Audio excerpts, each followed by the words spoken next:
நம்முடைய தியானத்துக்கு நேராக நம்முடைய கவனத்தை திருப்பவும் 1 கொரிந்தியர் 1ஆம் அதிகாரம் 1ஆம் வசனம் முதல் 9வது வசனம் வரை நாம் சேர்ந்து வாசிக்கலாம். தேவனுடைய சித்தத்தினாலே இயேசு கிறிஸ்துவின் அப்போஸ்தலனாகும்படி அழைக்கப்பட்டவனாகிய பவுலும் சகோதரனாகிய சொஸ்தனேயும் கொரிந்துவிலே கிறிஸ்து இயேசுவுக்குள் பரிசுத்தமாக்கப்பட்டவர்களாயும் பரிசுத்தவான்களாகும்படி அழைக்கப்பட்டவர்களுமாயிருக்கிற தேவனுடைய சபைக்கும் எங்களுக்கும் தங்களுக்கும் ஆண்டவராயிருக்கிற நம்முடைய கர்த்தராகிய இயேசு கிறிஸ்துவின் நாமத்தை எங்கும் தொழுது கொள்கிற அனைவருக்கும் எழுதுகிறதாவது, நம்முடைய பிதாவாகிய தேவனாலும் கர்த்தராகிய இயேசு கிறிஸ்துவினாலும் உங்களுக்கு கிருபையும் சமாதானமும் உண்டாவதாக. கிறிஸ்துவை பற்றிய சாட்சி உங்களுக்குள்ளே ஸ்திரப்படுத்தப்பட்டபடியே நீங்கள் இயேசு கிறிஸ்துவுக்குள்ளாக எல்லா உபதேசத்திலும் எல்லா அறிவிலும் மற்ற எல்லாவற்றிலையும் சம்பூர்ணமுள்ளவர்களாக்கப்பட்டிருக்கிறபடியால் அவர் மூலமாய் உங்களுக்கு அளிக்கப்பட்ட தேவ கிருபைக்காக நான் உங்களை குறித்து எப்பொழுதும் என் தேவனை ஸ்தோத்தரிக்கிறேன். அப்படியே நீங்கள் யாதொரு வரத்திலும் குறைவில்லாதவர்களாய் நம்முடைய கர்த்தராகிய இயேசு கிறிஸ்து வெளிப்படுவதற்கு காத்திருக்கிறீர்கள். நம்முடைய கர்த்தராகிய இயேசு கிறிஸ்துவின் நாளிலே முடிவு பரியந்தம் அவர் உங்களை ஸ்திரப்படுத்துவார். தம்முடைய குமாரனும் நம்முடைய கர்த்தருமாய் இருக்கிற இயேசு கிறிஸ்துவுடனே ஐக்கியமாக இருப்பதற்கு உங்களை அழைத்த தேவன் உண்மையுள்ளவர். ஆமென், ஆமென். ஆண்டுடைய நாமம் மகிமைப்படுவதாக. கொரிந்தியரிலிருந்து ஆண்டுடைய வார்த்தையை நாம் கற்றுக்கொண்டு வருகிறோம். ஒன்று கொரிந்தியர் நம்ம தியானித்து வருகிற அந்த வேத பகுதி, அதில் குறிப்பாக பரிசுத்தத்துக்காக நாம் அழைக்கப்பட்டிருக்கிறோம் என்பதைத்தான் முதல் 9 வசனத்திலே மையமாக வைத்து பவுல் எழுதுகிறார். நான் ஏற்கனவே சொன்னது போல அந்த சர்ச்சில் நிறைய பிரச்சனைகள் இருந்தாலும் அந்த சபையில் இருக்கிற நல்ல விஷயங்கள் தேவனுடைய பார்வையில் அந்த சபையை பவுல் பார்க்கிறார். போன வாரம் அதை பற்றி பார்த்தோம். அந்த சர்ச் தட் காட் சீஸ், தேவன் பார்க்கிற சபை. அப்படி பார்க்கும் பொழுது சபையில் இருக்கிற நல்ல நல்ல நிறைய விஷயங்கள் எல்லாம் சொல்லி அவர்களுக்கு வாழ்த்துதல் சொல்லுகிறார், பாராட்டுகிறார். அவர்கள் எதிலெல்லாம் அவர்கள் உயர்த்தப்பட்டிருக்கிறார்கள் என்பதை பற்றி சில வார்த்தைகள் சொல்லி அடுத்த பகுதியில் சொல்லுகிறேன். They are all enriched by God's grace. தேவ கிருபையினால் அவர்கள் அதிகமாக நிரப்பப்பட்டிருந்தார்கள். 4ஆம் வசனத்திலிருந்து 6ஆம் வசனம் வரைக்கும் வாசிக்கிறோம். கிறிஸ்துவை பற்றிய சாட்சி உங்களுக்குள்ளே ஸ்திரப்படுத்தப்பட்டு இப்படியே நீங்கள் இயேசு கிறிஸ்துவுக்குள்ளாய் எல்லா உபதேசத்திலும் எல்லா அறிவிலும் மற்ற எல்லாவற்றிலையும் சம்பூர்ணமாக்கப்பட்டிருக்கிறபடியினால் அவர் மூலமாய் உங்களுக்கு அளிக்கப்பட்ட தேவ கிருபைக்காக நான் உங்களை குறித்து எப்பொழுதும் என் தேவனை ஸ்தோத்தரிக்கிறேன்.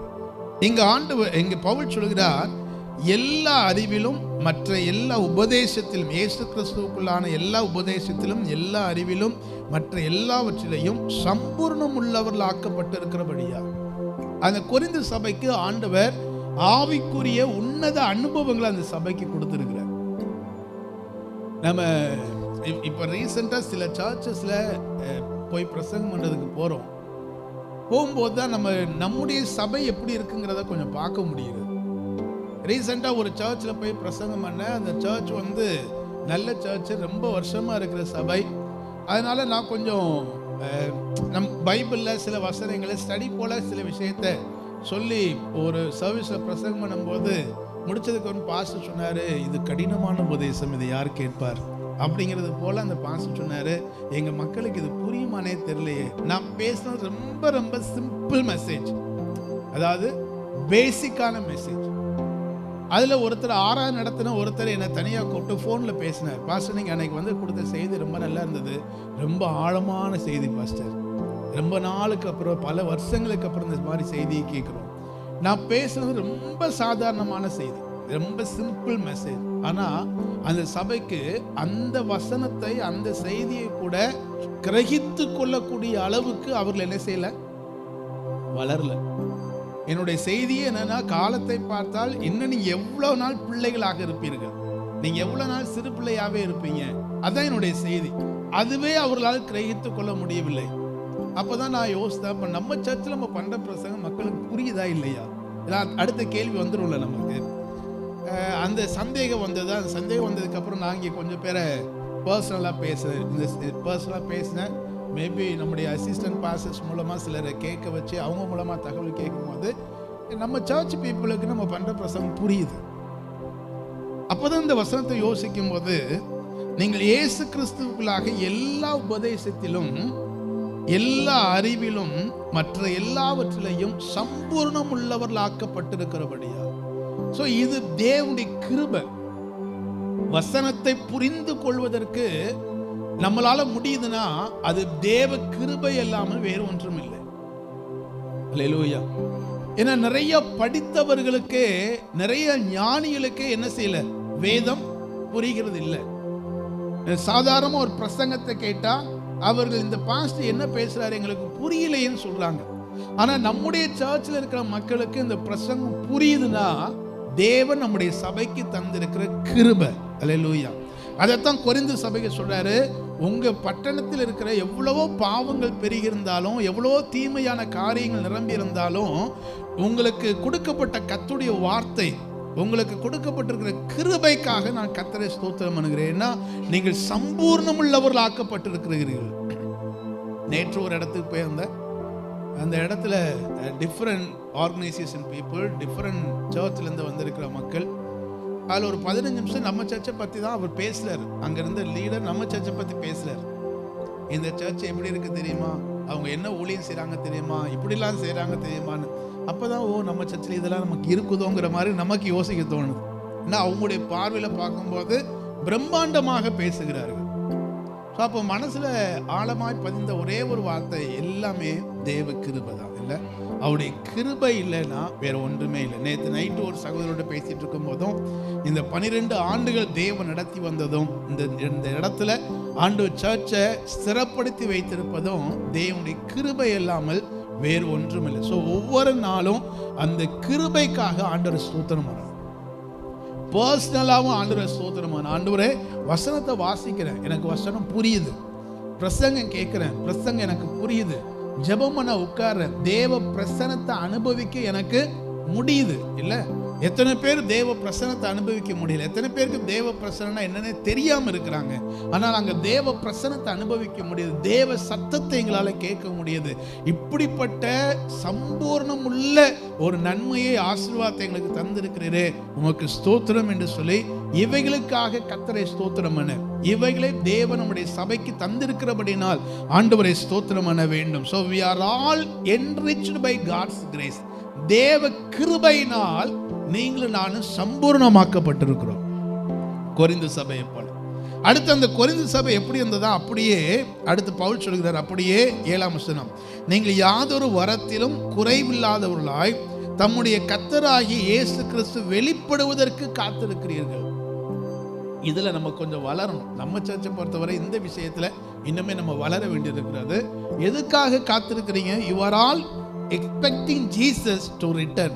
இயேசு கிறிஸ்து வருவதற்காக நீங்கள் காத்திருக்கிறீர்கள். அந்த சபையில் இருக்கிற ஆட்கள் அவங்களுடைய டயலாக் எல்லாமே, அவங்க என்ன பேசினாலும் எதுல நிறுத்துறாங்க? இயேசு கிறிஸ்துடைய வருகை. ஏன்னா நம்ம 15ஆம் அதிகாரத்தை வாசிக்கும் போது, அதை கற்றுக்கொள்ளும் போது பார்ப்போம், கிறிஸ்துடைய வருகை பற்றியும் மரணத்தை குறித்தும் மரணத்துக்கு பின்பு இருக்கிற வாழ்க்கையை குறித்தும் பவுல் இந்த சபைக்கு அவ்வளவு எழுதுகிறார். இன்றைக்கு பெரும்பான்மையான அல்லது எல்லா டெத்லையும் வாசிக்கப்பட வேண்டிய ஒரு வேத பகுதி 1 கொரிந்தியர் 15ஆம் அதிகாரம். இல்லை, அதை சொல்லிதான் அடக்கமே பண்ணுவோம். அழிவுள்ளதாகியது அழியாமையும், சாவுக்கு ஏதுவாகியது சாவாமையும் தரித்து கொள்ள வேண்டும்.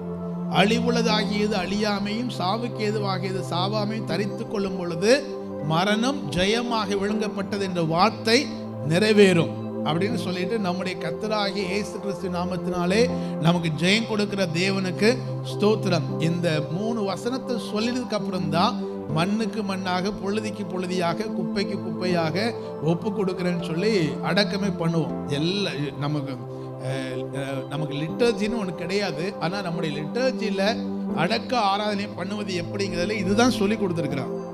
அந்த அளவுக்கு இந்த சபை மக்கள் மரணத்திற்கு பின்பு உள்ள வாழ்க்கை, கிறிஸ்துவின் வருகை, இந்த 2க்கும் அவர்கள் ஆவலோடு காத்திருந்தார்களாம். அல்லேலூயா. சர்ச்சில் அப்படிப்பட்ட ஒரு தன்மை, கிறிஸ்துவின் வருகைக்கு நாம் எப்போது ஆயத்தமாக இருக்க வேண்டும் என்று காத்திருக்கிற மனநிலை அவர்களுக்கு இருந்தது. அதல்லாமல் அடுத்ததாக சொல்லும்போது 8ஆம் வசனம் 9ஆம் வசனம் சொல்லும் பொழுது, அவர்கள் எப்போதும் தேவனுடைய உண்மையை சார்ந்திருந்தார்கள். They are all depending on God's faithfulness. தேவனுடைய கிருபையை சார்ந்திருந்தார்கள். நம்முடைய கர்த்தராகிய இயேசு கிறிஸ்துவின் நாளிலே நீங்கள் குற்றம் சாட்டப்படாதவர்களாய் இருக்கும்படி முடிவு பரியந்தமும் அவர் உங்களை ஸ்திரப்படுத்துவார். தம்முடைய குமாரனும் நம்முடைய கர்த்தருமாய் இருக்கிற இயேசு கிறிஸ்துவினுடைய ஐக்கியமாக இருப்பதற்கு உங்களை அழைத்த தேவன் உண்மையுள்ளவர். தேவனுடைய அந்த உண்மை, தேவனுடைய ஃபெய்த்ஃபுல்னஸ், அவருடைய உண்மையை சார்ந்து கொள்ளுகிற மனநிலை, எப்போதும் தேவன் எங்களை நடத்துவார் அப்படிங்கிற தன்மை அவர்களுக்கு இருந்தது. இதெல்லாம் அந்த சபையில் இருக்கக்கூடிய நல்ல விஷயங்களாக சொல்லி பாராட்டுகிறார். நாமும் இந்த காரியத்தை, குறிப்பாக 3 விஷயம், தேவ கிருபையினால் நாம் சம்பூர்ணமாக்கப்பட வேண்டும், இயேசுவின் வருகைக்காக காத்திருக்க வேண்டும், தேவனுடைய உண்மையை நம்ம டிபெண்ட் பண்ணணும், சார்ந்து இருக்க ஆண்டவர் நமக்கு உதவி செய்யட்டும். அதில் நம்ம வளரணும். இந்த 3 காரியத்தில் அதிகமாய் பெருகுவதற்கு தேவன் உதவி செய்யட்டும். அப்படியே அடுத்த பகுதிக்கு போகிறார். 10ஆம் வசனத்திலிருந்து 25ஆம் வசனம் வரைக்கும் போறாரு. இவ்வளோலாம் நல்லா இருக்கிற சபையே நீ ஏன் பிரிஞ்சிருக்கிறன்னு கேட்கிறார். அதுல சொல்லும் பொழுது ஒரு தேவனுடைய மனிதன் ஒரு சின்ன ஒரு ஸ்டோரி, ஒரு கதை ஒன்று சொல்ல, ரொம்ப அழகா, அதை ரொம்ப நேரம் அதை திரும்ப திரும்ப வாசித்துட்டு என்ன கதைனா, ஒரு சர்ச், அந்த சர்ச்சில் ஒரு கல்யாணம், நிறைய கூட்டம் வந்து இருக்குது, பாஸ்டர்ஸ்லாம் முன்னாடி உட்கார்ந்து இருக்கிறாங்க, மகிமையான ஒரு திருமண ஆராதனை, நல்ல பாடல், நல்ல இசைக்கருவி, மணமகள் அலங்கரிக்கப்பட்டிருக்கிறாள், மணமகன் அலங்கரிக்கப்பட்டிருக்கிறார், 2 குடும்பத்தாருக்கு ரொம்ப ஹாப்பி, சர்ச்சே ரொம்ப பயங்கரமா டெக்கரேட் பண்ணியிருக்கிறாங்க. அதுல குறிப்பாக மணமகள் வீட்டார் வந்து மணமகன், இந்த மணமக்களுக்காக ஒரு நல்ல கார்லாம், ஒரு புது கார்லாம் வெளியில் நிற்குது. புது காரு, விலையேற பெற்ற ஒரு கார்லாம் வாங்கி கொடுத்துருக்குறாங்க. இவங்க திருமண ஆராதனை ரொம்ப அழகா எல்லாம் சூப்பரா முடிஞ்சு மணமக்கள் கையை பிடித்து கொண்டு இப்போ ரிசப்ஷனுக்கு போகணும். ரிசப்ஷன் எங்கேயாவது வெளியில மண்டபம் இருக்கும் இல்லையா, மகால், ஸோ ரிசப்ஷனுக்கு போகணும். அந்த பொண்ணும் மாப்பிள்ளையோட கையெல்லாம் பிடிச்சி நல்ல சிரிச்ச முகத்தோட எல்லாத்தையும் சிரிச்சுட்டு அப்படியே போய் அங்கே சர்ச்சை விட்டு சர்ச் வாசல்ல நிற்கிறான். வாசல் நிற்கும் போது மணமகன் சொல்றாரு, இந்த கார்ல நம்ம போகலாம், புது கார்ல போறோம்னு சொல்லிட்டு அந்த காருக்கு மணமகளை அப்படியே நடத்தி கூட்டிட்டு போறாரு. திடீர்னு மணமகள் அந்த மணமகனுடைய கையிலேருந்து தன்னுடைய கையை உதறிட்டு குடுகுடுன்னு ரோட்ல ஓடுறான். எல்லாரும் அப்படியே அதிர்ச்சியா பிரமித்து பார்க்குறாங்க, என்ன திடீர்னு இப்படி மணமகள் ஓடுறாளே அப்படின்னா, அங்க ஒரு கார் நிற்குது. இவ ஏறினா, கார்ல உட்கார்ந்தா, காரை டோரை லாக் பண்ணா, பாய் அப்படின்னு சொல்லிட்டு போயிட்டான். யார் கூட போனான்னா, இன்னொரு காதலனோட போயிட்டான். போகும்போது இப்படி சொல்றா, இப்ப நான் போறேன், எப்ப வேணுமோ அப்ப நான் உன்கிட்ட வர்றேன்னு மணமகள்கிட்ட சொல்லிட்டு மாப்பிள்ளைகிட்ட சொல்லிட்டு அவ போறா.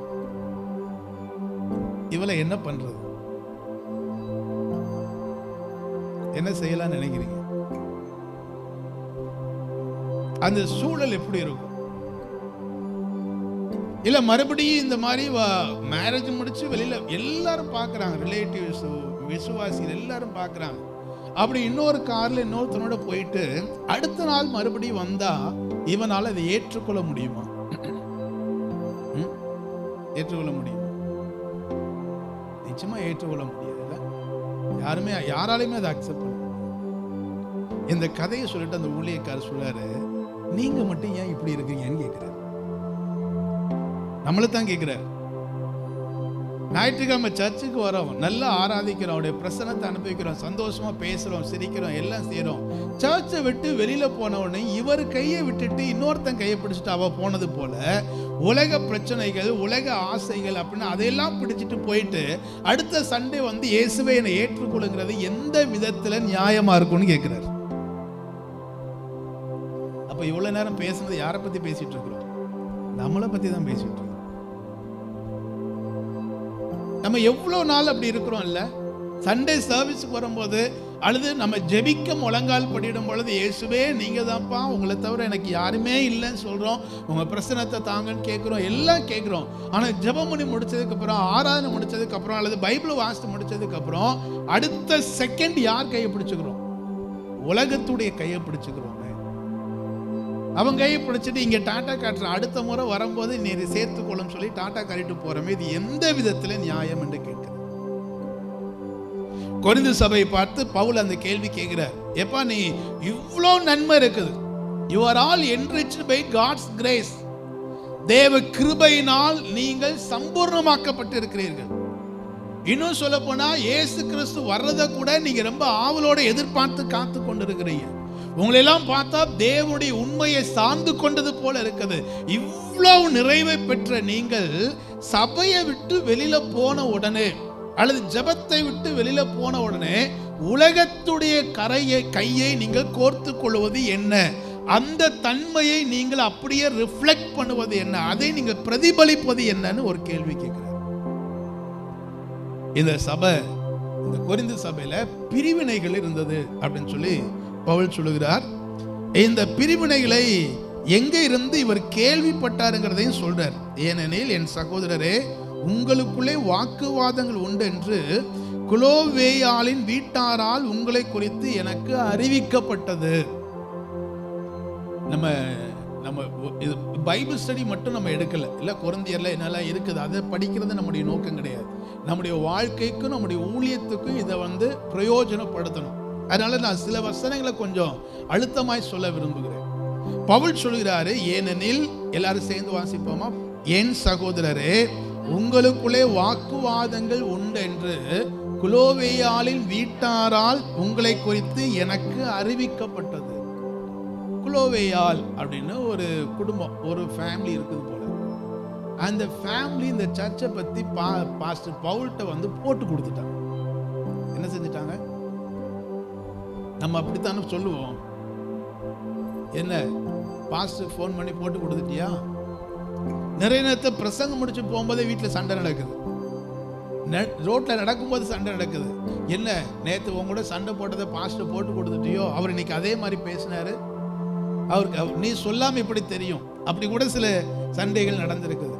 அது போல இந்த குலோவேயால் வீட்டார் போட்டு கொடுக்கிற வேலையை செஞ்சாங்களோ. நம்ம ஊழியத்தில் இருக்கிறோம், நம்ம எல்லாருக்கும் சில பொறுப்புகள் கொடுக்கப்பட்டிருக்குது. இதுக்கு பேர் போட்டு கொடுத்தல் அல்ல. இந்த குலோவேயால் வீட்டார் பவுலுக்கு காரியத்தை சொல்றாங்க, பாரத்தோட சொல்றாங்க, ஐயா எங்க சர்ச்சில் இப்படிப்பட்ட பிரச்சனைகள்லாம் இருக்குது, வாக்குவாதங்கள் இருக்குது, பிரிவினைகள் இருக்கிறது, நீங்க ஏதாவது செஞ்சு அதை சரிப்படுத்த முடியுமாங்கிற அந்த நோக்கத்தோடு சொல்லப்பட்ட வார்த்தை. நம்ம நிறைய நேரங்கள்ல சில பிரச்சனைகளை பாஸ்ட் காதுக்கு கொண்டு போக கூடாதுன்னு நினைக்கிறோம். இது எங்க இருந்து ஆரம்பிக்குதுன்னா வீட்டுல இருந்து ஆரம்பிக்குது. நல்லா பாருங்களேன், நிறைய பேர் வீட்டுல பிள்ளைகளை பற்றிய விஷயம் அம்மாவுக்கு தெரியும், ஆனா யாரு காதுக்கு கொண்டு போக மாட்டாங்க. அவரை வில்லனாவே ஆக்கி வச்சிருப்பாங்க. அப்பாட சொல்லிடுவாங்க, அப்பாட சொல்ல அவர் சின்ன வயசுல இருந்து அப்பாவை யாரோ தான் பார்த்துருப்பாங்க. வில்லனாவே பார்த்து இந்த மனைவிமார் அம்மாமார் இருக்கிறாங்களே, இவங்கள போற கொடூரமான வில்லி நிறைய பேர் வீட்டுல யாரும் இல்லை, கிடையாது. இவங்க மறைமுகமா பிள்ளைக்கும் அப்பாவுக்கும் ஒரு பெரிய பிரிவினை ஏற்படுத்தி வச்சிருவாங்க. சில வீட்டில் அது அப்படியே தலைகீழா மாறும். சில வீட்டில் பிள்ளையும் அப்பாவும் சேர்ந்துட்டு அம்மாவை என்ன செஞ்சிருவாங்க? வில்லி ஆக்கிடுவாங்க. ஒதுக்கி வைக்கிறது இல்லை, வில்லி ஆக்கிடுவாங்க. காதுக்கு கொண்டு போக மாட்டாங்க. ஒரு குடும்பம் அப்படின்னா அந்த குடும்பத்தில் இருக்கிற இன் அண்ட் அவுட் எல்லா விஷயமும் அந்த குடும்பத்தில் இருக்கிற அப்பா அம்மா, கணவன் மனைவி, பிள்ளைகள், பெற்றோர் பிள்ளைகள், இந்த உறவுக்குள்ளே ஒளிவு மறைவு இல்லாமல் நிறைய விஷயங்கள் தெரியணும். காதுக்கு கொண்டு போகணும். இது அப்பாட சொல்லாத, அப்பாட சொன்னா உன்னை திட்டுவாரு, உன்னை அடிப்பாரு, நம்மளே பார்த்துக்கலான்னு சொல்ற அம்மாமாரை போல மோசமான அம்மா வேற யாரும் கிடையாது. ரெபேக்காள் அதுக்கு அடையாளம். நம்ம 2 பேரும் ஹோட்டலுக்கு போகண்டா, அம்மா வீட்டில் இருக்கட்டான்னு சொல்லி போனா அதுக்கு மோசமான ஈசாக்கு அடையாளம். இப்படி அம்மாவும் அப்பாவும் சேர்ந்து பிள்ளை பிரிச்சுக்கிட்டதுனால கடைசி வரைக்கும் அந்த குடும்பம் என்ன செய்யல, சேரவே இல்லை. ஒஸ்டான ஒரு பேரண்டிங் மெத்தடு. அதே போல சர்ச்சில் ஏரியாவில் சில விஷயங்கள் இருக்குதுன்னா பாஸ்டருடைய நாலேஜுக்கு கொண்டு போகணுங்கிறது தான் சரியான விஷயம். குலோவேயால் வீட்டாரை போல இதெல்லாம் பாஸ்டர் காது கொண்டு போக வேண்டாம். நம்மளே பூசி மொழிகிறலான்னா நீங்கள் ஊழியத்தை வளர செய்யவில்லை, ஊழியத்தை கெடுக்கிறீர்கள் என்று அர்த்தம். இந்த குலவேயால் வீட்டார் இந்த சபையில ஒரு பிரச்சனை இருக்குன்னு சொன்ன உடனேயும் இதை கண்டிப்பா பவுலுடைய நாலேஜுக்கு நம்ம கொண்டு போகணும். கொண்டு போனா அவர் தான் சரியா இதை டீல் பண்ண முடியும்னு சொல்லி அவங்க பவுலுக்கு சொன்னாங்க. சில நேரத்தில் நானுமே சில நேரத்தில் இப்படி யோசிப்பேன். பவுல் வந்து நிருபத்தில் எழுதிட்டாரு பாருங்க. என்ன எழுதுறாரு? நீங்களாம் சில நேரம் என்கிட்ட சொல்லும் போது அப்படியே நடந்திருக்கு இல்ல, நான் சொன்னேன்னு சொல்லிடாதீங்க பாஸ்டர், நீங்களா ஏதாவது செஞ்சுக்கோங்க. சில ஃபேமிலியே பேசும்போது, மனைவியோ கணவனோ பேசும்போது, அல்லது பெற்றோரோ பிள்ளைகளோ தங்களுடைய பிரச்சனை என்கிட்ட சொல்லும்போது, பாஸ்டர் நான் அவங்ககிட்ட சொன்னேன்னு அவருக்கு தெரியவே கூடாது, ஆனால் நீங்கள் பேசணும். எப்படி பேசுறது? தர்ம சங்கடமான நிலைமையை கொண்டு வந்து நிறுத்தி அதையும் ஹேண்டில் பண்றோம். காட்ஸ் கிரேஸ், ஆண்டு கிருபையை ஞானத்தை தர நடத்துறோம். ஆனா பவுலுக்குள்ள இருக்கிற அல்லது அந்த குலவியால் வீட்டாருக்குள்ள இருக்கிற அல்லது கொரிந்து சபைக்குள்ள இருக்கக்கூடிய நல்ல விஷயமா பார்க்கிறேன். யாரு என்ன சொன்னாங்கிறத சொன்னா கூட கொரிந்து சபையில் இருக்கிற விசுவாசிகள் எல்லாம் போய் குலவியால் வீட்டார அடிக்கலாம் போல ஒரு ஓப்பன் டாக் அங்க இருக்குது இல்ல. இன்னாரு சொன்னாங்க, உங்களுக்குள்ள பிரிவினை இருக்கு, நான் கேள்விப்படுறேன், ரொம்ப கஷ்டமா இருக்குது. பவுல் அதை ரொம்ப அழகா டீல் பண்றார். குலவியால் விட்டார் அதை ரொம்ப அழகா கன்வே பண்றாங்க.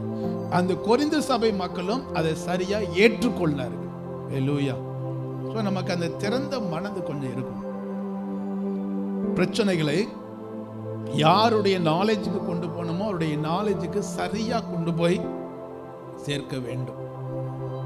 இதெல்லாம் சொன்னா நீங்க தாங்க மாட்டீங்க பாஸ்டர், அதனால நாங்கள் அப்படியே மறைச்சு வச்சுக்கிட்டோம் பாஸ்டர் அப்படின்னா மொத்தமா தலையில் இடி விழும் போது எப்படி தாங்கிறது? இயேசுநாதர் ரேஞ்சுக்கு பேசுவாங்க. இப்பொழுது சொன்னால் நீங்கள் தாங்க மாட்டீர்கள், பின்னால் ஒரு நாள் ஒரு சொல்லுவேன் அப்படின்னு. அது இயேசுநாதர், நம்ம அந்த அளவுக்கு இல்லை. ஸோ சில விஷயங்களை, சில பிரச்சனைகளை நாம் டீல் பண்ணும்போது கொண்டு போக வேண்டிய விஷயத்தை கொண்டு போகணும். இப்படி சொன்னதுனால சின்ன சின்ன பிரச்சனையும் கொண்டு வந்துருக்க கூடாது. பென்சிலை காணும், ரப்பரை காணும், ஃபர்ஸ்ட் ஸ்டாண்டர்ட் பிள்ளைகள் மாதிரி சண்டை போடுறதெல்லாம் சொல்லணுங்கிற அவசியம் கிடையாது. ஆனா ஒரு சபை வளர்ச்சிக்கு பிரச்சனையாக இருக்கிறது, இது தேவனுடைய வசனத்துக்கு விரோதமாக இருக்கிறது, விசுவாசுடைய வாழ்க்கை தரத்துக்கு இது விரோதமாக இருக்கிறது என்று தெரிகிற எந்த விஷயமாக இருந்தாலும் அதை ஊழியருடைய நாலேஜுக்கு கொண்டு போக வேண்டியது அவசியம். அதை இங்க நம்ம பார்க்கணும். அடுத்து இந்த சபையில அந்த சபை பிரிந்து இருக்கிறது என்று சொல்லும் பொழுது வசனமா போக விரும்பல, கான்செப்ட் நான் சொல்ல விரும்புறேன். அதுல சிலர் என்ன சொல்றாங்கன்னா, நாங்கள் அப்போலோவை சார்ந்தவர்கள் அப்படிங்கிறாங்க.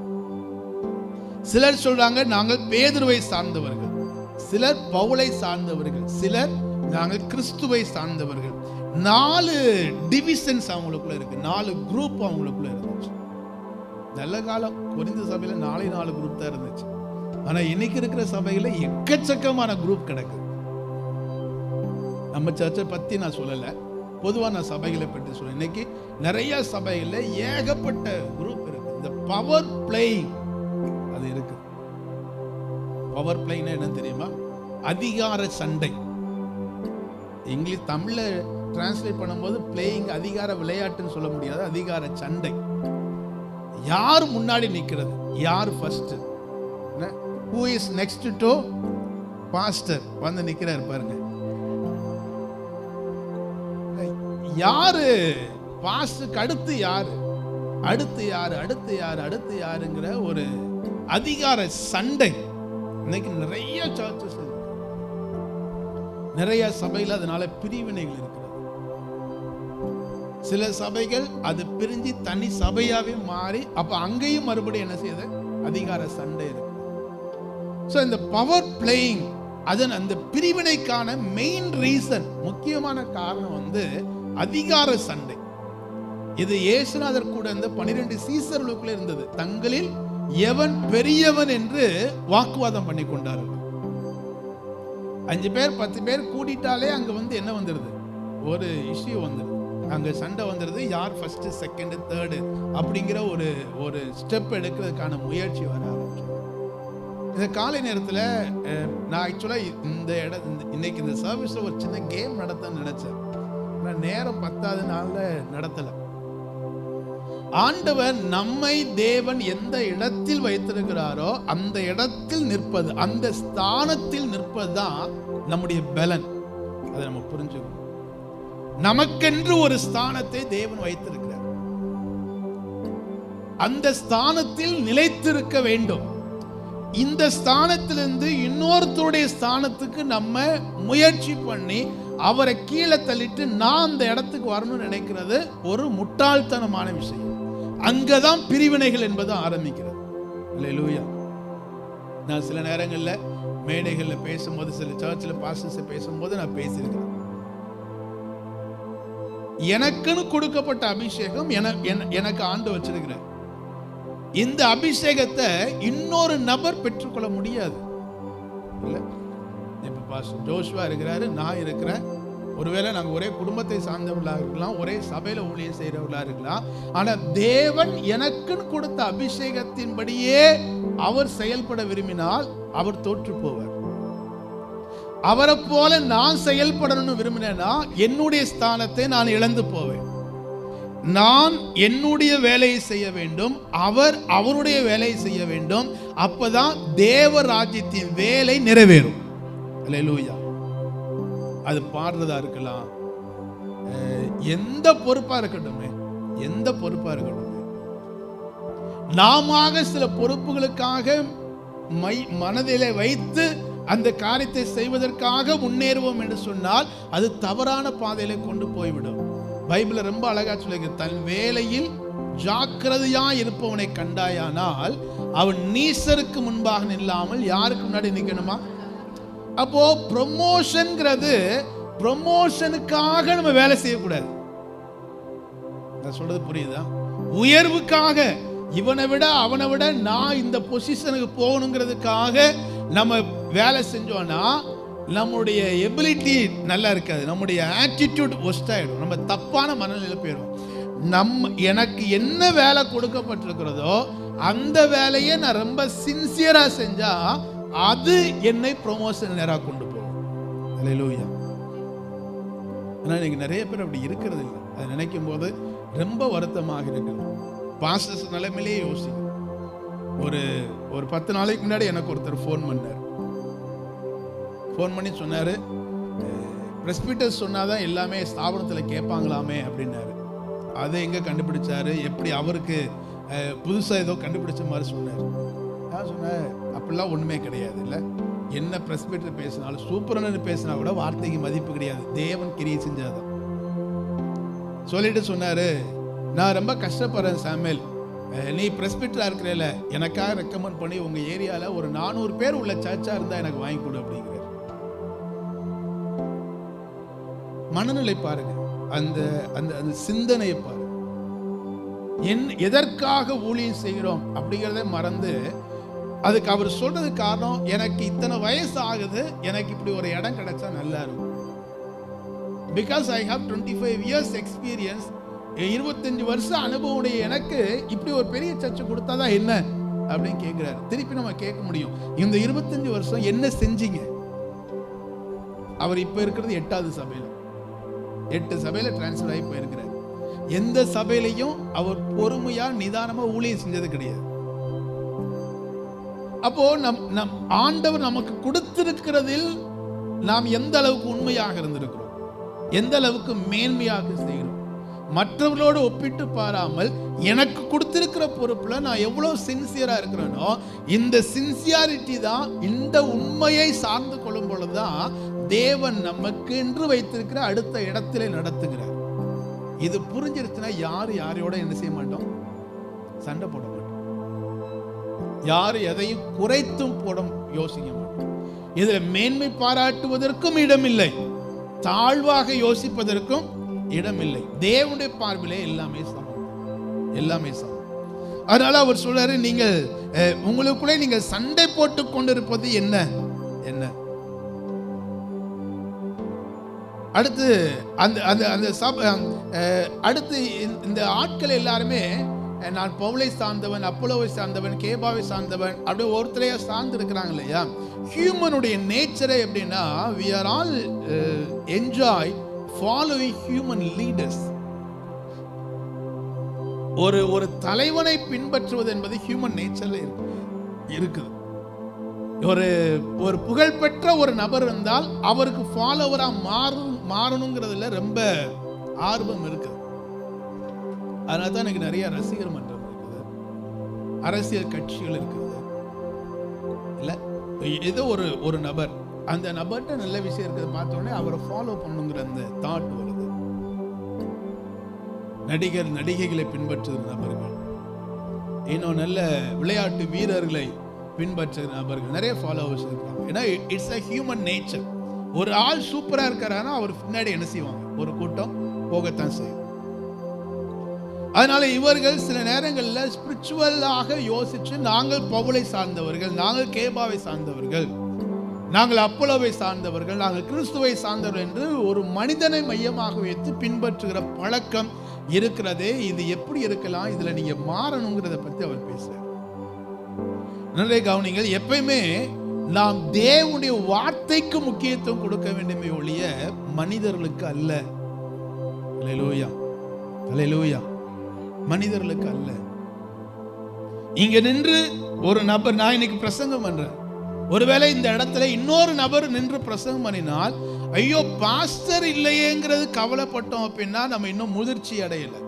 ஓகே, இன்றைக்கு தேவன் இந்த மனிதர் மூலமாக, இந்த ஊழியக்காரர் மூலமாக எனக்கு தேவன் தரப்போகிற வார்த்தை என்ன, அந்த மனநிலை இருக்குமானால் நாம் கொஞ்சம் கிறிஸ்துவுக்குள்ளாக ஆவிக்குரிய வாழ்க்கையிலே முதிர்ச்சியை நோக்கி நடக்க ஆரம்பித்து விட்டோம் என்று அர்த்தம். ஆனா மனிதனுடைய இயல்பு மனிதனைத்தான் எதிர்பார்க்கும். ஆனால் நாம் அந்த மனித இயல்பிலிருந்து கொஞ்சம் வெளியில வர வேண்டும். அப்பதான் நமக்கு அந்த பிரிவினைகள் இல்லாம தேவ ராஜ்யத்தில் பிரயோஜனமான காரியத்தை செய்ய முடியும். அல்லேலூயா. நான் பொதுவாக யார்ட்டையும் தீர்க்க தரிசனம் கேட்கறதுக்கெல்லாம் போறதும் கிடையாது, அது நமக்கு விருப்பமும் கிடையாது. போன வாரம் இந்த ஸ்ரீலங்கா போயிருக்கும்போது ஒரு சீனியர் பாஸ்டர், நியர்லி 60 இருக்கும், 60+ இருக்கும், ஒரு மூத்த ஊழியர். அவர் தான் எங்களை 3 நாள் அவர் தான் எங்களை கவனிச்சாரு. 3 நாள் அவர் தான் எங்களை வெளியில ஊழியங்களுக்கு கூட்டு போனாரு, எல்லாம் அரேஞ்ச் பண்ணியிருந்தாரு. புதன்கிழமை நைட்டு நாங்கள் டின்னர் உட்காந்து சாப்பிட உட்காந்துருக்கோம். அடுத்த நாள் ஏர்லி மார்னிங் நாங்கள் இன்னொரு இடத்துக்கு போகணும். அதுக்கப்புறம் அப்படியே நாங்கள் ஏர்போர்ட்டுக்கு வந்து ஃப்ளைட் ஏறி வந்துடணும். அதனால புதன்கிழமை நைட்டு தான் அவரை கடைசியாக பார்க்க முடியும். ஸோ எங்களோட உட்காந்து சாப்பிட்டுட்டு அவருடைய மனைவி உட்காந்து பேசி சாப்பிட்டுட்டு இருக்கும்போது அவர் கடைசி ஜெபம் பண்ணணும். ஜெபம் பண்ணும்போது பாஸ்டர் ஸ்டான்லி அப்படின்னு, பாஸ்டர் ஸ்டான்லி, நானும் பாஸ்டர் ஸ்டான்லியும் ஒரே ரூம்ல தங்கி இருக்கும்போது நாங்கள் 2 பேரும் ஒரு விஷயத்தை பற்றி பேசுவோம். அவர் ஒரு விஷயத்த சொன்னார், நான் தான் அந்த கேள்வி கேட்டேன், உங்களுடைய பர்சனல் கோல், தனிப்பட்ட வாழ்க்கையுடைய லட்சியம் என்ன பாஸ்டர்னு கேட்டேன். அதை பற்றி நாங்கள் 2 பேரும் கொஞ்சம் நேரம் டிஸ்கஸ் பண்ணிருந்தோம். அவர் ஒரு விஷயத்த சொன்னார், அவர் படார்னு அதே கேள்வி என்கிட்ட திரும்ப கேட்டார். அப்போ நானும் சொன்னேன், 2 பேரும் அதை பேசிட்டு இருந்தோம்.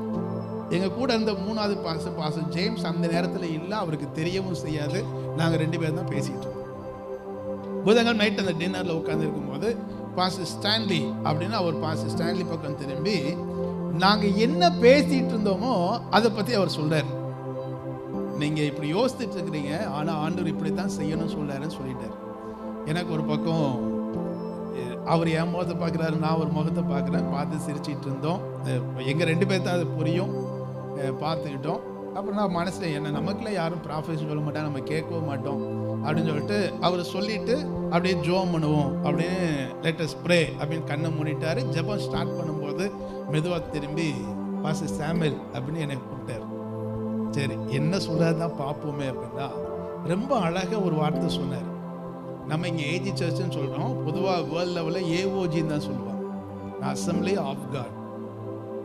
ரொம்ப அழகாக ஒரு வார்த்தை சொன்னார், சாமுவேல் நீங்கள் ஏஓஜிக்கு ஊழியம் செய்யணும்னு நினைக்கிறீங்க, ஆண்டவர் சொல்றார் கேஓஜிக்கு ஊழியம் செய்ய தேவன் அழைக்கிறார் அப்படின்னு.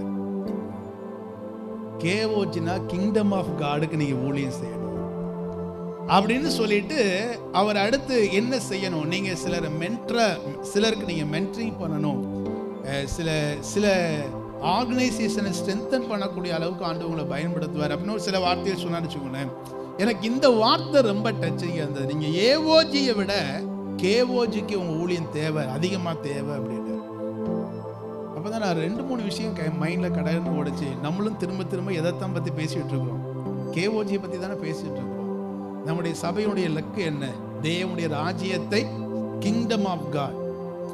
எனக்கு அந்த வார்த்தை ரொம்ப ஆழமா இருந்தது. அப்போதான் இந்த வசனத்தை வாசிக்கும் போது புரியுது, நம்ம எல்லாருடைய மனநிலையும் கிங்டம் ஆஃப் காட், தேவனுடைய ராஜ்யம் அப்படிங்கிறது நம்முடைய மனதிலே வந்துவிட்டால் பிரிவினைக்கு அங்கே இடமே இல்லை. Do your work, do my work. என்னுடைய வேலையை நான் செய்யறேன், உன்னுடைய வேலையை நீ செய்ய போற.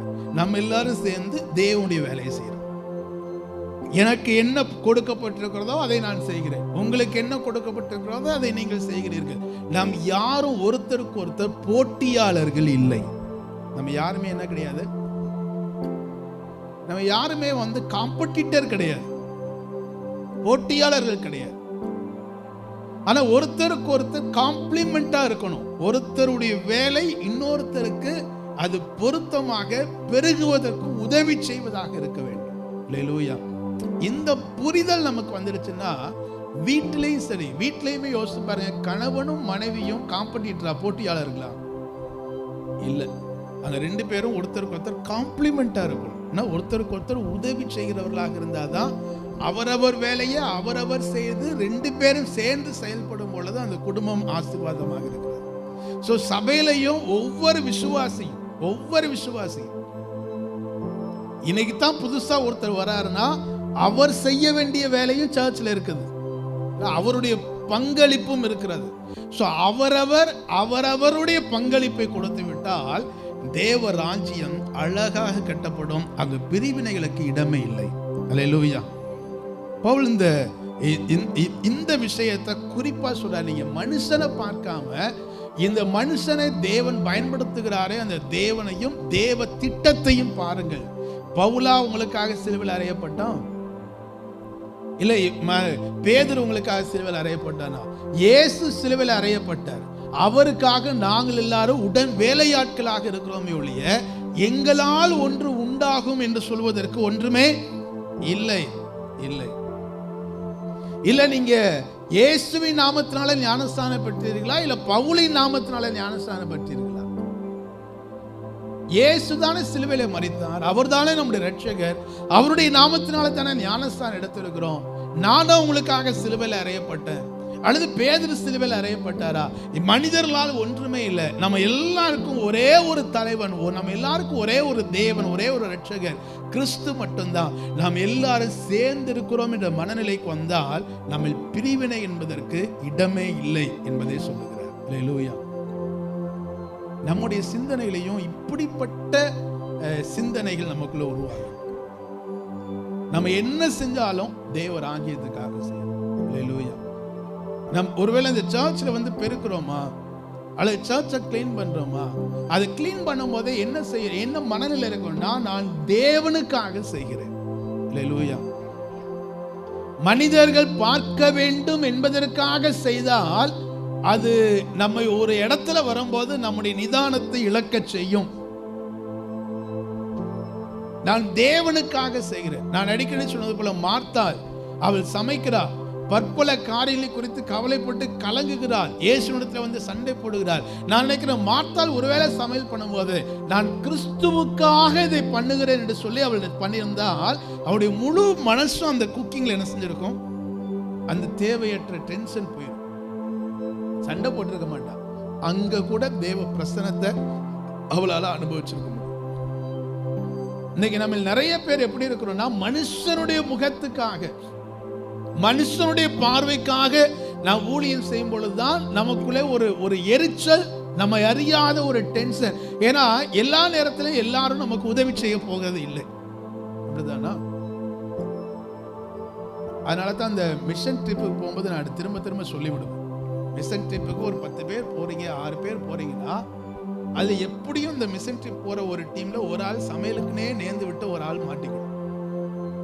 மாட்டிக்கிடுங்கிறத விட அவங்களுக்கு சமையல் தான், நான் சமைச்சிட்டே இருப்பேன், சொல்றதுக்கு நல்லா இருக்கும், கேட்கறதுக்கு நல்லா இருக்கும். ஆனா மிஷன் ட்ரிப்ல 10 நாள் இருக்கும்போது 10 நாளும் அதே நபர் சமைச்சு அதே நபர் பாத்திரத்தை கழுவும் போது அந்த நபருக்கு ஒரு டென்ஷன் ஆகும், ஒரு எரிச்சல் வரும். நானே எல்லா வேலையும் பார்க்கறேங்கிற எரிச்சல் வரும். அதனால தான் மிஷன் ட்ரிப் போகும்போது சொல்லுவேன், நீங்கள் போகும்போது இப்போமே ஆரம்பத்தில் நானே சார்ட் போட்டு கொடுத்துருவேன். இன்னைக்கு காலையில் இவங்க சமைக்கணும், இன்னைக்கு காலையில் இவங்க செய்யணும், இதை க்ளீன் பண்ணுறது இவங்க செய்யணும்னு சார்ட் போட்டு கொடுத்துருவோம். இப்போ சின்ன பிள்ளைங்க மாதிரி நம்ம ட்ரீட் பண்ண வேண்டாமே தான் அப்படியே விடுறோம். அப்படி பிரிக்கும் போது அது ஒரு டிஃப்ரெண்ட் எக்ஸ்பீரியன்ஸ் இருக்கும் இல்லை? அது ஒரு எல்லாரும் சேர்ந்து செய்கிறோங்கிற மனநிலை இருக்கும். யாரும் ஒருத்தரே பாரத்தை சுமக்க வேண்டிய அவசியமும் இல்லை. என்னுடைய நண்பர் பாஸ்டர் பவுல் அடிக்கடி சொல்லுவார், 70 தேங்காய 72 பேர் சுமந்தாங்க. எத்தனை பேர்? 70 தேங்காயை ஒரு மூடையாக கட்டிட்டாங்க. 72 பேர் போறான், நடக்கிறான், எல்லாம் ஒரே குடும்பம். நீ கொஞ்ச நேரம் சும, நீ கொஞ்ச நேரம் சும, எல்லாம் சண்டை போட்டுட்டு சுமந்துட்டு இருக்கிறான். 70 தேங்காயை 72 பேர் சுமந்தாங்க. ரொம்ப சிம்பிள். அதை பிரிச்சு ஆளுக்கு ஒன்னொன்னு கையில கொடுத்தா 2 பேர் கையை வீசிட்டே வரலாம். யாருக்குமே வெயிட் கிடையாது. அவரவர்களுடைய வேலையை அவரவர் செய்தால், அதே நேரத்தில் நான் தேவனுக்காக செய்கிறேன் என்ற மனநிலையில் செய்தால் யாருக்கும் பாரம் இல்லை, யாருக்கும் டென்ஷன் இல்லை. அல்லேலூயா. அந்த மனநிலை நமக்கு வரும். அப்பதான் நம்முடைய சபையா இருக்கட்டும், வீடா இருக்கட்டும், ஒருத்தருக்கு ஒருத்தர் காம்ப்ளிமெண்டா இருக்க முடியும். ஒத்தாசையாக, உதவியாக, வளர்வதற்கு முன்னேற்றம் ஏறுவாக இருக்க முடியும். அதனால பவுல் சொல்றார், நான் சிலுவையில மரித்தனா? இல்லப்பா, அவர் சிலுவையில மரித்தார்.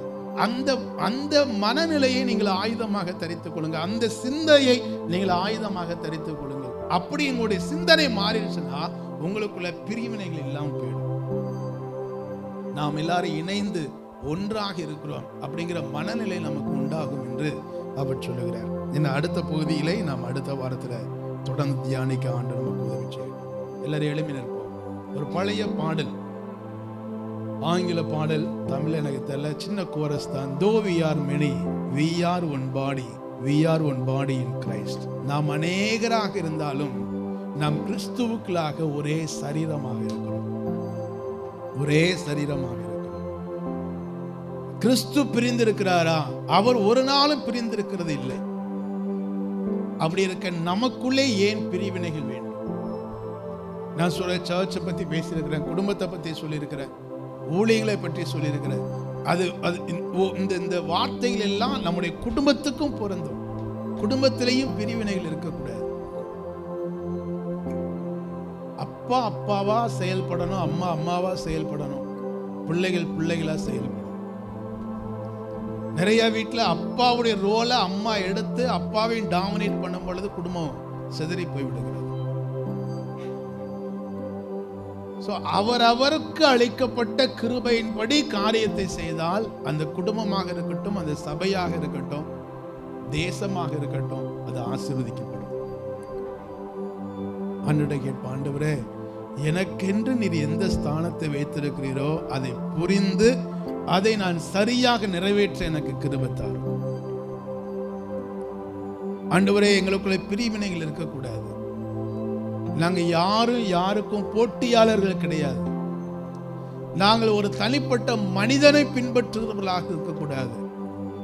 எங்களுக்காக சிலுவையில் மரித்து அடக்கமனப்பட்டு 3ஆம் நாள் உயிர் தெழுந்த கிறிஸ்துவை நாங்கள் சார்ந்திருக்கிறோம். கிருபை செய்யுங்கப்பா, கிருபை செய்யுங்க ஆண்டவரே. நம்ம தேவ சமூகத்தை ஒப்பு கொடுப்போமா?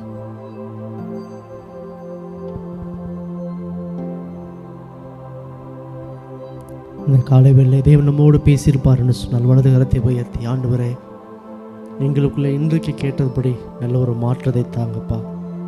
எங்களுக்குள்ள இருக்க தானே எல்லா பிரிவினைகள் மாறட்டும் ஆண்டவரே. எங்கள் குடும்பத்தில் இருக்க பிரிவினைகள் மாறட்டும், எங்கள் உறவுகள் மத்தியில் இருக்க பிரிவினைகள் மாறட்டும், முக்கியமாக சபையில் இருக்கிற பிரிவினைகள் மாறட்டும் ஆண்டவரே. தேவனுடைய ராஜ்யத்துக்காக நாங்கள் ஒரு மனதோடு ஒற்றுமையாக செயல்பட எனக்கு உங்களுடைய கிருபை தாங்க ஆண்டவரே என்று சொல்லி வலது கரத்தை உயர்த்தி தவை சமூகத்தில் உண்மையாக ஒப்பு கொடுப்போமா? அல்லேலூயா. என்னை முழுவதுமாய் அர்ப்பணிக்கிற ஆண்டவரே, என்னை தாழ்த்தி அர்ப்பணிக்கிற ஆண்டவரே, உமக்காய் செயல்பட எனக்கு உதவி செய்யுங்க ஆண்டவரே. அப்பா, கொரிந்து சபையில் இருக்க மக்கள் ஆண்டவரே எல்லா காரியத்திலையும் ஆவிக்குரிய சகல காரியத்திலையும் சம்பூர்ணம் உள்ளவர்களாய் இருந்தார்கள். அதே போல் நாங்களும் எல்லா காரியத்திலையும் சம்பூர்ணம் உள்ளவர்களாய் வாழ எங்களுக்கு உம்முடைய கிருபை தாங்க ஆண்டவரே. அதே போல் அப்பா, நீர் வெளிப்படுவதற்கு அவர் காத்திருந்தார்கள் ஆண்டவரே. அதே போல் உம்முடைய வருகைக்காய் காத்திருக்கக்கூடிய சபையாய் எங்கள் சபையை மாற்றுங்க. உம்முடைய வருகைக்காய் காத்திருக்கக்கூடிய நல்ல விசுவாசிகளாய் எங்களை மாற்றுங்க ஆண்டவரே. அப்பா, எல்லாவற்றுக்கும் மேலாக எல்லா காரியத்துக்கும் அவர்கள் உம்மை சார்ந்திருந்தார்கள் ஆண்டவரே. அதே போல் நாங்களும் எல்லா காரியத்துக்கும் சகலவற்றிற்கும் உண்மையே சார்ந்து கொள்ளக்கூடிய அந்த மனப்பான்மை எங்களுக்கு தாங்க இசப்பா. நாங்கள் ஒருவருக்கொருவர் அப்பா போட்டியாளர்களாய் அல்ல, அவருடைய காம்படிட்டர்ஸாக அல்ல, அவருடைய காம்ப்ளிமெண்ட்டாக இருக்க எங்களுக்கு உதவி செய்ய ஆண்டவரே என்று சொல்லி எல்லா தெய்வ சமூகத்திலுமே அர்ப்பணிப்போம். சர்வ வல்லமையுள்ள தகப்பனே, இந்த காலை நேரத்தில் எங்களோடு பேசின எல்லா வார்த்தைகளுக்காக உமக்கு நன்றி செலுத்துகிறோம். கொரிந்து சபையிலிருந்து அந்த நல்ல காரியங்கள் எங்களுடைய வாழ்க்கையிலே உண்டாகட்டும் அப்பா. நாங்கள் எல்லாவற்றிலும் சம்பூரணப்பட்டவர்களாக அன்றைய உம்முடைய வருகை வர காத்திருக்கிறவர்களாக அன்றைய எல்லாவற்றுக்கும் உண்மையை சார்ந்து கொள்ளக்கூடிய பிள்ளைகளாய் வாழ எங்களை அர்ப்பணிக்கிறோம் ஆண்டவரே. அது மாத்திரமல்ல, எங்கள் சபையிலே நாங்கள் எல்லாரும் எங்கள் கொடுக்கப்பட்ட பொறுப்புகளை அப்போ ஒரு மனதோடு செய்ய உதவி செய்யுங்க. போட்டி மனப்பான்மையோடு அல்ல, உம்முடைய ராஜ்யம் விரிவடைவதற்காக அர்ப்பணிப்போடு அன்றைய ஒருத்தருக்கு ஒருத்தர் ஐக்கியத்தோடு சமாதானத்தோடு கொடுக்கப்பட்ட அந்த பொறுப்புகளை உண்மையாய் உத்தமமாய் செய்ய இங்கே இருக்கிற ஒவ்வொருவருக்கும் நீர் கிருபைகளை தர வேண்டும்படியாய் ஜெபிக்கிறோம். அப்போ ஒவ்வொருடைய குடும்பத்திலையும் சமாதானத்தை தருவீராக, பிரிவினைகள் மாறட்டும் ஆண்டவரே, ஒற்றுமை உண்டாகட்டும், ஐக்கியம் உண்டாகட்டும், சமாதானம் உண்டாகட்டும் என்று சொல்லி நாங்கள் உங்களுடைய கரத்தில் ஒப்பு கொடுத்து ஜெபிக்கிறோம். இந்த ஆராதனைக்கு வந்த ஒவ்வொருவரையும் ஆசீர்வதிங்க, ஒவ்வொருடைய குடும்பத்தை ஆசீர்வதிங்க. அப்போ இதுவரை நடத்தின தேவன் வருகிற அந்த புதிய மாதத்திலையும் அற்புதமாய் அதிசயமாய் ஆச்சரியமாய் நடத்துவீராக, தேவைகளை சந்திப்பீராக. இதுவரை இல்லாத அளவு ஒவ்வொருவரும் உம்முடைய ஊழியத்தை உற்சாகமாய் செய்ய, உம்முடைய ராஜ்யத்தின் பணிகளை அன்றைய அதிவிரைவாக அன்றைய உற்சாகத்துடன் சந்தோஷமாய் செய்வதற்கு ஒவ்வொருவருக்கும் வேண்டிய கிருபைகளை தருவீராக. எல்லாவற்றையும் உம்முடைய கரத்தில் தாழ்த்தி அர்ப்பணிக்கிறோம். நீர் ஆளுகை செய்து வழி நடத்துங்க. இயேசுவின் நாமத்தில் ஜெபிக்கிறோம் ஜீவனுள்ள நல்ல பிதாவே, ஆமென். நம்ம எல்லாரும் சேர்ந்து சொல்லுவோம். என் ஆத்துமாவே கர்த்தரை ஸ்தோத்திரி, என் முழு உள்ளமே பரிசுத்த நாமத்தை ஸ்தோத்திரி.